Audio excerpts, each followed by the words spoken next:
میں اب مائک دے رہا ہوں ہمارے قائد اعظم پریس کلب میں تشریف لائے ہوئے ہمارے انتہائی قابل احترام معزز مہمان جن کا تعلق جو ہے وہ تعلیم کے شعبہ سے ہے، اور ان کی خدمات، ان کی شفقت اور ان کی محبت کی وجہ سے انہیں یہ اعزاز حاصل ہے کہ وہ یہاں امبیسیڈر آف پیس اینڈ لو کے حوالے سے پہچان ہے ان کی کہ وہ آج یہاں تشریف لائے ہیں، ہمارے ساتھ ملاقات بھی کی اور یہ میگزین انہوں نے پریزنٹ کیا اور معزز مہمانوں سے بھی ان کی گفتگو ہوئی ہے۔ تو اس حوالے سے کچھ میسیج دینا چاہیں، کوئی بات کرنا چاہیں جناب پروفیسر سید طاہر علی صاحب۔ بسم اللہ الرحمن الرحیم۔ سب سے پہلے تو میں صدر قائد اعظم پریس کلب عرفان شوکت صاحب کو بہت مبارک پیش کرتا ہوں کہ انہوں نے مجھے دعوت دی، اور دوسرا یہ کہ بیداری اور آگہی کے اس سفر میں قلم سے جس طرح یہ نوجوان اپنی ٹیم کے ساتھ جہاد کر رہا ہے، یہ ٹاؤن شپ کے چہرے کا ایک بہت خوبصورت جھومر ہے۔ میں دعا کرتا ہوں کہ اللہ تعالیٰ اس پریس کلب کو آنے والے وقت میں حقیقی معنوں میں ٹاؤن شپ کے مسائل کی آگہی کا جو سفر اس نے شروع کیا ہے اس کو کنٹینیو کرے۔ دوسری بات یہ کہ ابھی میرے دوست انتہائی علمی شخصیت جو لفظوں کو بھی سمجھتا ہے اور لفظوں کی گہرائی کو بھی سمجھتا ہے، قلم کی خوبصورتی کو بھی سمجھتا ہے اور تحریر کے عروج و زوال کو بھی سمجھتا ہے، میری مراد رانا شفیق قمر سے ہے۔ میں سمجھتا ہوں کہ ٹاؤن شپ میں جتنے بھی مسائل کی آگہی کا جو سفر شروع کیا یہ اس نوجوان نے شروع کیا۔ آج یہ اس سفر میں 50 سال لگے ہیں ان کو، اپنی زندگی کے خوبصورت 50 سال جو صرف ٹاؤن شپ کے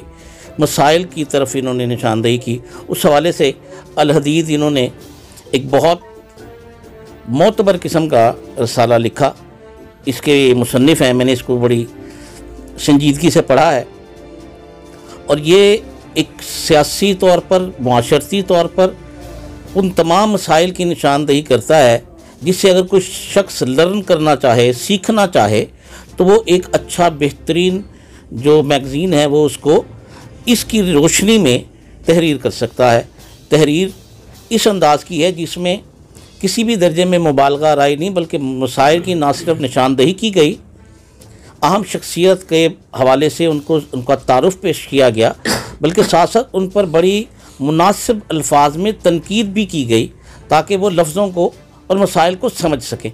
اس حوالے سے اتنے معتبر میگزین کو لکھنے کے لیے میں رانا شفیق صاحب کو مبارکباد پیش کرتا ہوں، اور اس کے بعد میں سمجھتا ہوں کہ ٹاؤن شپ میں جس درجے کے مسائل کی نشاندہی قائد اعظم پریس کلب کی رہنمائی میں یہ آگے بڑھ رہی ہے، تو میں یہ سمجھتا ہوں کہ جو اہم مسائل ہیں جن میں آج کل جن مسائل سے ہمیں دوچار ہونا پڑا ہے، اس میں لاہور کی جو خوبصورتی ہے اور خاص طور پہ ہمارے ٹاؤن شپ کی جو خوبصورتی ہے وہ بڑی شدت سے متاثر ہو رہی ہے۔ کہا یہ جاتا ہے کہ صفائی جو ہے وہ نصف ایمان ہے۔ کسی بھی قوم کو اگر پہچان کرنی ہو تو اس کی صفائی سے، وہاں پر موجود صاف ستھرے ماحول سے اس کا اندازہ ہوتا ہے۔ بدقسمتی سے پچھلے 2 سالوں میں، 2.5 سالوں میں جس تیزی کے ساتھ لاہور اپنی خوبصورتی کو کھو رہا ہے، اور خاص طور پر ٹاؤن شپ میں صفائی اور ستھرائی کے حوالے سے مسائل بڑھ رہے ہیں، اس سے بڑی تیزی کے ساتھ ہمارا معاشرہ ذہنی طور پہ، فکری طور پہ، جسمانی طور پہ بیمار ہوتا چلا جا رہا ہے، اور یہ بیمار ذہن اور یہ بیمار لوگ جو ہیں کسی بھی طرح ایک بہتر پاکستان کی طرف ہم نہیں جا سکتے۔ ہمارے ان چھوٹے چھوٹے بچوں کو، یہاں کے رہنے والے غریب لوگوں کو جن کے ایمانوں کو مضبوط کرنا ہے تو ان کو صحت بھی بہتر دینی ہوگی، اور صحت بہتر دینے کے لیے صرف ایک ہی حل ہے کہ ہم ان کو اچھا ماحول مہیا کریں۔ تو میری تمام حکومت کے اکابرین سے گزارش یہ ہے کہ اس صفائی کے عمل کو ایمان کا حصہ سمجھ کر آگے بڑھائیں، ورنہ شاید یہ نسل آپ کے تمام غلطیوں کو معاف کرے، شاید اس غلطی کو معاف کرنے کے لیے ان کے پاس گنجائش نہ ہو۔ اس کے بعد میں اس پریس کلب کے حوالے سے ایک بات اور کہہ دینا چاہتا ہوں کہ ٹاؤن شپ میں جس انداز سے یہ سفر آگے بڑھ رہا ہے، اور جس طرح سے زاہد الخیری جیسے نوجوان اور بڑے سنجیدہ اس قسم کے تحریر کرنے والے نوجوان اس پریس کلب کو جوائن کر کے اس میں اتحاد اور اتفاق سے آگے اور میں بڑی امید رکھتا ہوں کہ شوکت کی جو سربراہی ہے اس میں یہ بہت آگے بڑھیں گے اور ہم ایک بہتر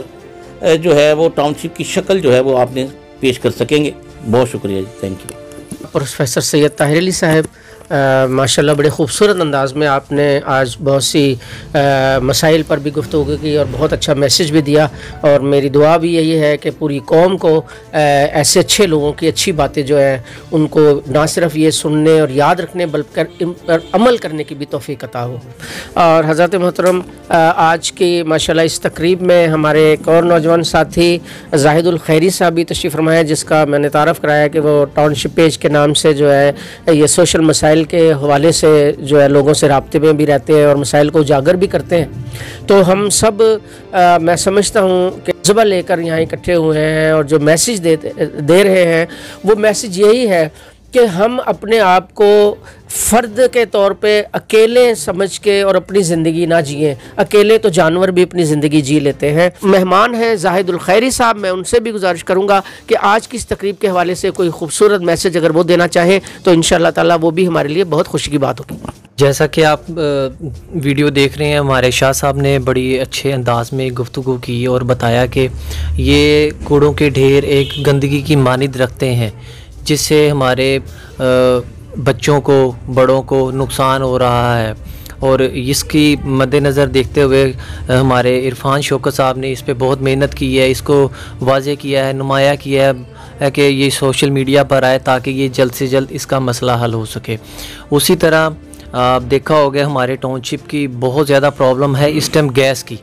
اور اس پہ بھی ماشاءاللہ عرفان شوکت صاحب نے اپنی محنت کی ہے اور یہ دن رات محنت کر رہے ہیں. اور ان کے جتنے بھی نمائندگان ہیں یہ لوگوں سے جا کے مشاورت کرتے ہیں، باتیں سنتے ہیں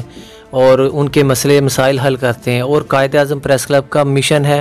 اس کو جاری رکھے ہوئے ہیں الحمدللہ. مجھے بہت اچھا لگا کہ ہمارے جتنے قائد اعظم پریس کلب کے بڑے نمائندگان ہیں، اسپیشلی سید صاحب کا،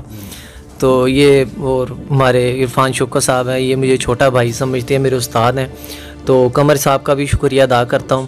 تو اس موقع پہ ان سے ملاقات بھی ہوئی اور یہ باتیں بھی کی گئیں. تو سر جزاک اللہ، بہت اچھا لگا. تھینک یو جی. اور آخر میں ایک مرتبہ پھر قائد اعظم پریس کلب کی جانب سے آج ہماری اس تقریب میں تشریف لانے والے تمام معزز مہمانوں کا دلی شکریہ ادا کرتا ہوں اور آپ سے اجازت چاہوں گا. انشاءاللہ پھر نیکسٹ ملاقات ہوگی کسی نئے موضوع کے ساتھ. آپ کا ہوسٹ رانا محمد شفیق قمر اور ہمارے ساتھ سینئر کیمرہ مین علی حمزہ کو اجازت دیجیے. خدا حافظ. پاکستان زندہ باد.